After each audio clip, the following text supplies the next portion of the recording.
The following is a project of our nonprofit newsroom. Support Midcoast Morning and local community-centered journalism today by signing up to be a monthly sustaining donor at chly.ca/donate. It doesn't take much money to support local news.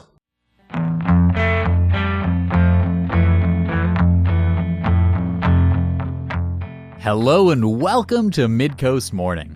I'm Joe Pugh. National commentator Jen Gerson is in town for a talk tonight at Vancouver Island University.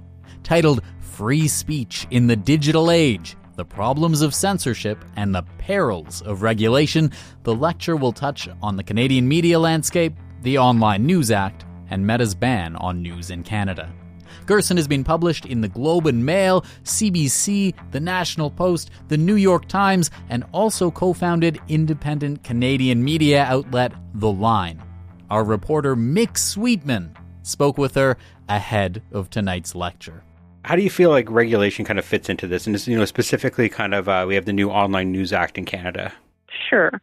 So the Online News Act is a bit of a tricky one because while the effect of the Online News Act has been sort of de facto or inadvertent censorship, I don't think that was actually the intent. That certainly wasn't the intent of the law. So the Online News Act is also known as Bill C-18, is the reason why Facebook will no longer allow news articles on Facebook's website.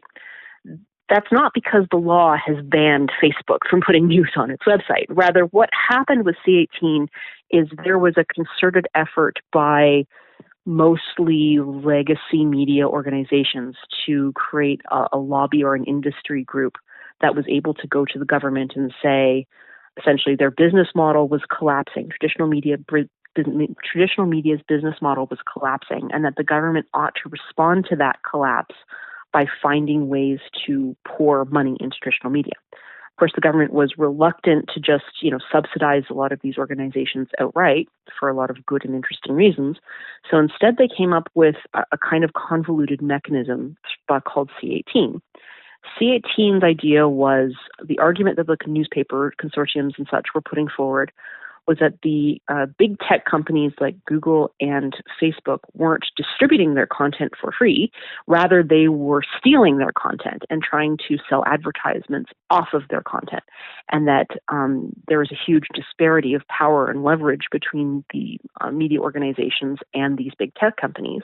And government should step in to try to remediate that power by forcing these tech companies to pay or to engage in deals with individual publishers to force them to pay out some of their profits to these publishers. Now, the premise of this was always flawed because, bluntly, we have to get into what collapsed in the business media model. People think that the business media model just means eyeballs or clicks. It's not. What traditionally has kept media afloat isn't subscribers. What's traditionally kept media afloat is advertisers. So what big tech stole wasn't content. What big tech, quote unquote, stole wasn't subscribers. What big tech content stole was essentially the journalism medium business model, which effectively said that big tech, a lot of these Google and Facebook and the like, came up with a far more effective and cost-efficient and cost-effective advertising model that was much more profitable and lucrative for people than what traditional media had offered. If you do any work putting forward advertisements, for example, you know this. You know that it's much, much cheaper to buy an advertisement from Facebook than it is to buy an advertisement from your local newspaper or major national newspaper. And so, the dollars went where the efficacy and the value went, and the dollars went for advertising, increasingly went online, and the traditional legacy media outlets were unable to capitalize on this and make up for it. And that's what's caused their collapse, right? So the C-18, the News Act, didn't actually fix this problem. They just essentially created a shakedown kind of scenario where big tech was going to be forced to compensate the news giants for their losses, for the collapse of the disintermediation of their business model. The problem with all of this is that companies like Facebook and to some extent Google took one look at this deal and said, yeah, but what's in it for us? Frankly, from their perspective, they weren't making very much money off of the content that the newspapers claimed was being stolen from them. And so companies like Facebook responded to C-18 by just saying, there's no here. There's no reason why it makes good business sense for us to pay this shakedown money. And so they said, rather than engage in this process, we're just going to cut off the newspapers. We're just going to stop distributing their content, and then we won't fall under the auspices of the law. Obviously, like you're in Calgary, and we're in Nanaimo. We're a bit of a different media market here. How do you see the Online News Act kind of like affecting like the smaller or mid-sized cities in Canada, like, you know, outside of the major metropolitan centers? So one of the big risks, I think, of the Online News Act is because Facebook made its business decision to pull news off of its platform. What actually is going to happen is that people who are overly reliant on social media to get access to their local community news are going to get driven away from more credible sources and into more rabbit hole organizations. So, for example, like say you had a local newspaper that was supplying you information, and that local newspaper was putting all of their content on Facebook, and that was how, you know, your local person would get access to what was happening with the local football team or the local weather or what was happening on Main Street kind of thing. That newspaper can no longer do that. And as a result, if you're probably not following that local newspaper off of Facebook. Instead, what's probably happening is you're entering more local community Facebook groups or interest-based groups, or you're maybe joining neighbors, or you're curating your informational environment increasingly without access to that higher quality journalistic content. So I think that not only does that harm the prospects of growth and the scalability of the small and the medium-sized newsroom, but it also paradoxically is reducing the average reader's informational space in such a way so that they are getting poorer quality content as a result of these decisions. So it kind of hurts on both ends. You're talking about how Facebook has kind of removed news from its platform in Canada. Google kind of took a bit of a different approach, right? They kind of waited for the regulations to come out, and then they negotiated like essentially like a deal with the federal government and how that was going to be implemented. Do you think that kind of counts as like a partial success for the Liberal government in terms of this act, or like how do you see that? Yeah, I mean, so there's a couple of issues with that deal. So the things where people often forget about the Google situation is that Google's business scenario wasn't aligned in the same way that Facebook's was. So for Google to pull news off of its searches would be a pretty significant impairment in terms of the usability of its interface and the usability of its main search engine product. So I think that they were much, much more reluctant to go that route than Facebook was. I mean, Facebook pulled off all the news and found that actually a lot of their positive and their integrity metrics actually went up. You know, people seem to like Facebook more without news on it, paradoxically. That is a harder sell if you're Google. So right off the bat, the leverages were a little bit different, but people often forget that prior to C18, Google, sort of sensing that there were changes in the wind globally, put together a $1 billion fund called Google News Showcase. And this $1 billion fund was intended to help prop up lots of different news organizations around the world. So this $1 billion was distributed across the globe according to pre-existing formulas of population and media that they had that are proprietary. I don't know them. So we know some amount of money. We know, so Google by its own admission has said that prior to C18, they had created deals with about 100 publications in Canada. Some amount of money was already going from Google to these publications. We suspect it's probably in the tens of millions, not hundreds of millions, but tens. But we don't know what that amount is because all of these deals were private. So this weird deal that Google has managed to come up with the federal government essentially takes the Google Showcase money and repurposes it into a $100 million fund. So now does Google just have to sign one? They're not signing deals with all these individual publications. They're now just signing one paycheck to the government. Do with it what you will. Let the CRTC distribute it. So Google, this was always something that Google had agreed to from the beginning. Like even when we were in the early days of C18, and I believe up until about a year ago, they were like, look, if you're just going to make us sign a $100 million check, that's fine. We're cool with that. There's other provisions in C18 that overly complicates this and makes it untenable for us from a business point of view. So Google kind of got what they wanted here. They came up with a reasonable compromise. And I think it's questionable whether or not, even with that $100 million, Canadian media is financially better off prior to C18 than it was before, because we don't know how much money was coming into the media through Google Showcase. And in addition to that, Canadian media has lost the the distributional value of Facebook. So it's very possible that like Canadian media got this $100 million from Google, but is now actually financially worse off as a whole than it was before. And now that there's this $100 million fund, now it complicates matters even further, because it's a question of how does this get distributed and to whom, right? Who counts as a journalist for the purpose of this government fund? Who will be allocating the fund? Who will be chosen to allocate this fund? And how are you going to put it out? I mean, one of the big controversies that came out just after this fund was announced was that if you were going to apportion this $100 million on a per head capita or a per FTE capita, the organization that stood to capitalize the most off of this $100 million fund was the CBC. It wasn't even going to be newspapers or private media at all. Up to $36 million of this fund was going to go to the CBC because they employ the most number of journalists. Now, we know since then that the ministers agreed to put a cap on that, so the CBC is only going to get like 7%. But now it's going to be the remainder, 93% of this cash is going to be scrapped over by every media organization in the country, including broadcasters like Bell and Rogers and the rest, who already make pretty disproportionate profits on the existing regulatory structure. It's very likely that the amount of money that's actually going to trickle down into independent media, even legacy media, is going to be a couple tens of millions of dollars. And to put that into perspective here, a company like the Toronto Star, I believe, is still losing something like about $1 million a week. So it's not going to be enough to save anything.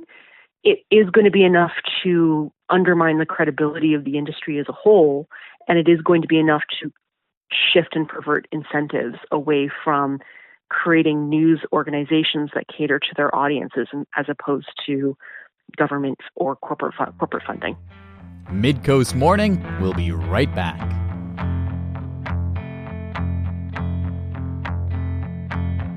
Midcoast Morning is made possible by the Community Radio Fund of Canada's Radio Meters program and listeners like you. Support Midcoast Morning and CHLY's nonprofit newsroom today by becoming a sustaining donor at chly.ca/donate. Local news can't survive without your support. Another way to help us out is to share this show with your friends and tell them why they should support us. Finally, if you're listening to the podcast edition of Midcoast Morning, go and give us a positive review on Apple Podcasts or whatever podcast feed you use. It helps people find us. Independent journalist Jen Gerson is in town. She's giving a talk tonight at VIU on the subject of free speech in the digital age. CHLY's Mick Sweetman spoke with Gerson ahead of the event, a conversation we're bringing you on today's program. In the previous business model for legacy media, there was definitely the long-standing criticism that like the content was like separate, but also needed to like not offend the advertisers so much. So like is it really that much of a shift? Like if we're going to go to a model that the government is distributing funds as opposed to the corporations? I think it's firstly, it is exceptionally dangerous to be in a country where essentially all your major media is funded to a lesser or greater extent by the government. There is no scenario where that ends positively. I have no problem with public broadcasting, for example, but we're not talking about a organization here or there will receive government money at this point. Now every media corporation now is receiving significant subsidies from the government, like survival level significant subsidies from the government, which means that they are collectively incentivized to keep that gravy train going at this point. So yes, it is a significant shift and it's a significant difference. The other thing that makes this very, very different is that firstly, yes, you're right. There's no ethical consumption in capitalism, whatever. There's always going to be problems with every type of journalistic funding, but that doesn't mean the problems are equal or that they're evenly distributed. Okay. So yeah, in an advertising model, you did create the potential ethical problem of not wanting to write things to fund advertisers. But do you want to know what served as a bulwark against that? Institutional norms that created a very strict separation of church and state between the business side of the industry and the editorial side. When I was being raised, this wasn't that long ago, when I was being brought up in this industry, ne'er these two streams did meet in most organizations I worked for. It was extremely rare. Extremely rare. In fact, I can count on maybe one or two fingers the number of times I ever heard of an advertiser directly interfering with content. And even then, this was a big deal when that happened. And then it started to become more common as the business model collapsed and newspapers and organizations became more and more dependent on fewer and fewer advertisers. Back when I was just starting out in this industry, back in the day, the Toronto Star could afford to offend whatever advertisers it wanted because it was the only game in town. We lost Eaton's because they were pissed off at something we wrote. We don't care, right? There's so much money from so many different advertisers and so many different revenue streams that it didn't matter. You could afford to offend advertisers. That only started to shift relatively recently, and it started to shift when the business models collapsed. But you're right. There is no perfect way to fund a business model.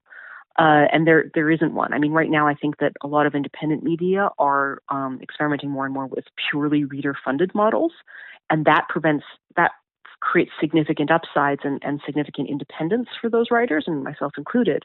But the potential downside of a reader-funded model is something we call audience capture, which is this idea that if you are dependent upon the largesse of your audience, you are going to write more and more and more of what your audience wants until you get into these increasingly ideological extreme rabbit holes, because that's what people seem to respond to. Those are the incentives they respond to. They respond more to outrage. They respond more to validation, right? So there's challenges in every single business model, and there isn't one single magic bullet for how to fix the business model now that it's broken. I think that there are going to be a lot of different people trying to do different kinds of models that operate on a combination of subscription revenue, advertising, events, business planning, what we call sponsored content, SponCon, which used to be verboten in the industry, and now is very common. I have real issues with government subsidies being here, not because I think that in and of themselves the odd government subsidy is a problem, but rather because I think that the industry is so captured by corporate media interests that they are only going to increase government subsidies as their own media models continue to flail. And also the other problem with all of this, of course, is that all you need is one conservative who says, well, I'm going to cut all the government subsidies. And now you have the entire country's media interests are aligned against that potential policy decision. Right? It creates huge incentive and credibility problems when you have a media industry that is as dependent on government subsidy as Canadian media industry has become. And I just always wanted to ask, full disclosure, my position here as a reporter at CHLY, I'm funded through the Local Journalism Initiative, which is a government-funded program. I'm in the community radio sector, obviously, so I'm part of that. So that program is currently slated to end on March 31st. Maybe it will be extended, maybe it won't. We're not quite sure at this point. But what are your thoughts on kind of that type of funding, which is unrelated to the Online News Act? Yeah, I mean, as I said, I'm not opposed to any government funding to any media ever under any circumstances. The problem that we've got ourselves into, the pickle we've got ourselves into, is that essentially we're now funding all of it, right? And that's not a healthy media ecosystem. Part of what I was saying before about the reason why major media organizations used to not be particularly swayed or not care whether or not an advertiser backed out or got mad at it was because there were just so many advertisers that you could afford to alienate some. What we've done now is we've made ourselves so vulnerable as an industry because the whole industry is dependent on one client, and that client's the government, right? That's not a sustainable media industry or a sector. And I think that we've kind of done it by accident, and we've done it to ourselves, and we've backed into it. I think that this is a government that's handled successive crises in a very reactive way, rather than saying, well, what is it that we want a future media industry to look like, and how do we support that? Instead, they've just gone from one crisis to the next and said, oh, shoot, we can't let Postmedia fail. Oh, shoot, we can't let Torstar fail. Oh, shoot, we can't let this fail. Oh, shoot, we can't do this. And so the end result is that more and more government money is just being funneled in to try and preserve all of it in amber, even though a lot of it bluntly needs to die. If you want to make an argument for the Local Journalism Initiative, I'm not closed to that argument. The issue is that like it's the local journalism initiative, and then it's the magazine subsidies, and then it's the per capita subsidies, and then it's CBC, and then it's this and this and this and this and this. And before you know it, there is no private media industry in this country anymore. And at this point, I would argue there isn't. It's all government, and that's not healthy. That's not diversified. That's not sustainable. So I guess just like, what is the alternative? Like at this point, like if the business model, like the advertising model, has failed, and we don't have the government subsidies or funding in place, like what's going to happen? Like, what is the future of media in that environment? A lot of organizations are going to fail, and then there are going to have to be some replacements are going to have to come up and change. You have to accept that things are going to change. You can't try and preserve the status quo in amber. It won't work. It will be utterly fragile. It will crack upon first contact with the next government, and that's what we set ourselves up for. So, look, I mean, I think that there is an appropriate role for the government to play here, but that role is in the role of determining what we want the CBC to do and how we want the CBC to serve Canadians in a moment of profound disintermediation and change. That's the question we should be asking ourselves, right? Because the CBC is already an arm of government, or it's not an arm of government, but it's already a massive intervention by the government into this industry that is the appropriate method by which the government should be addressing questions of disinformation, making sure that its populace is well informed, and making sure that there's like a shared common Canadian culture and reality that we're all connected to. And I think that the Conservatives are making a very crucial mistake when they threaten to defund the CBC, because my response to this is always, well, what are you going to replace it with? If the private sector collapses in most of the country, how are you going to govern an informed population? How are you going to do that? And I don't think that the Conservatives have a good answer for that question. But no, I mean, the answer is like, yes, there are always going to be some subsidies in the Canadian media and culture industry. That's unavoidable, I'm afraid. But we are now radically oversubsidized, and to the extent that we are just absolutely scared of accepting that some of these major companies are going to collapse and die, and you are going to have to let that happen so that the next version, the more sustainable version of its replacement, can be formed. Okay, well, I think that may be all the time we have for today. Is there anything else that you think our listeners, would really benefit from knowing kind of about the talk that you're doing at Vancouver Island University this week? I think that the talk I'm going to give is probably a little bit more philosophical than specific. I'm going to talk a lot about why free speech is important in our culture, what that means, how our culture functions, and what we're risking by undermining it and chipping away at it. The Online News Act is part of that conversation. C11 is also part of that conversation. And, of course, the upcoming Online Harms Act is, I think, a major part of that conversation as well. So, I hope they enjoy it, and I hope I don't make a jerk of myself in front of lots of people. Okay, well, thank you so much for your time. Thanks for having me. CHLY's Mick Sweetman in conversation with national commentator Jen Gerson.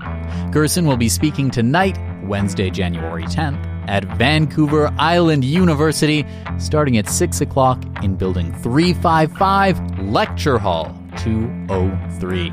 The talk is sponsored by the Alexandro Malaspina Research Center's Malaspina Fellowship Program, with financial support from the Institute for Liberal Studies. Mick also spoke with David Livingstone, chair of the Liberal Studies Department at VIU. In a liberal democracy, what role do you see media and journalism having within that? Yeah, I think it's really important, although from my understanding, the level of trust that Canadians have with media has actually been declining over the years, which is unfortunate. I think we need a really good, strong, robust, independent media which can continue to report on events that are happening in Canada so that we stay informed, because we have to have an informed citizenry. If we, as citizens of a democracy, are expected to weigh in on these policy questions, to cast a vote, possibly to change government or to keep governments in power, we need to do so knowing what the issues are. And for that, we really do rely quite often on an independent media that can fearlessly report on both the good things and the bad things that are happening in our society and in our government. If Canadians lose trust in that media, then I'm worried that they'll start to access or seek out sources that are maybe less reputable or less credible, and that's only going to lead to further polarization and division in our society. So although I'm not opposed for certain to the rise of these independent outlets, so Jen Gerson, for instance, has her own media company now called The Line, which I think is actually pretty good. That is hosting a lot of commentary from other writers, including Jen Gerson herself and Matt Gurney, who co-created that company. And so it's not that I'm opposed to those independent ones, but at the same time, I think that we need to have a good plurality of voices out there who can report on Canadian politics to keep us informed. David Livingstone, chair of the Liberal Studies Department at VIU, speaking with our Mick Sweetman. The department is organizing a free public lecture tonight from independent journalist Jen Gerson on the subject of free speech in the digital age. That's our story for the day. Thank you for joining me. I'm Joe Pugh, host and producer of Midcoast Morning. Jesse Woodward is our executive producer, and Arby Frew is our technical advisor. You can sign up for CHLY's newsletter at chly.ca/subscribe for updates from our nonprofit newsroom and more. Our theme song is First One by local Nanaimo band Waste Management. If you have a story you would like us to cover, email us at news@chly.ca. That's all for now. I'll talk to you on another Midcoast Morning. Midcoast Morning would not be possible without the funding of the Community Radio Fund of Canada's Radio Meters program and listeners like you. Midcoast Morning is a project of CHLY's nonprofit newsroom. Support nonprofit journalism in Nanaimo and on the Salish Sea today by becoming a monthly sustaining donor at $5 or more per month. Support the program at chly.ca/donate. If you're already a supporter, record a voice memo telling others where you're listening from and why they too should support our work. After you're done, you can email it to us. Also, share the podcast with your friends. While Meta is blocking Canadian users from sharing news content on their Facebook feeds, you can still share our podcast directly with your friends via Facebook or Instagram Messenger. Finally, this program acknowledges and gives thanks to the Snuneymuxw First Nation as we broadcast and podcast from their traditional territory. Thanks for listening.